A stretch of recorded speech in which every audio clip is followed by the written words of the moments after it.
প্রিয় দূরত্বমা, কতটা সবর নিয়ে রবকে ডাকলে দূরত্বটা নিকটে হবে।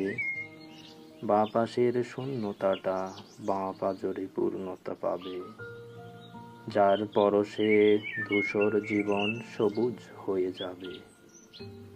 প্রিয় দূরত্বমা, দুজনের পরিসীমাটা কেউ জানি না কে আছি কোথায়, তবুও হৃদয়ের নিকটে সূরা ফুরকানের কথায় খুঁজে ফিরি ভোর শিশিরে রাতের নীলিমায়।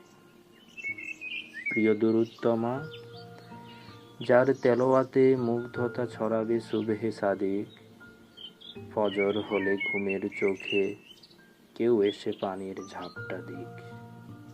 কণ্ঠে মেলাবো সূরা ইয়াসিন, সূরা মুজাম্মিল কিংবা সূরা তরিক। প্রিয় দূরত্বমা, না বলা কত গল্প কথা বলবো বলে রেখেছি আঞ্জামে। জোহর কাজায় যে মানুষটা থাকবে অভিমানে, আলসে দেহে পড়লে নামাজ খুশবু আবার মনে। প্রিয় দূরত্বমা, আজান শুনেও লম্বা ঘুমে করলে আসর কাজা, মোলেম হাতের কোমল পরশ শিউরে দেবে মাখা। বলবে রেগে আজ আপনার তাহাজ্জুদের সাজা।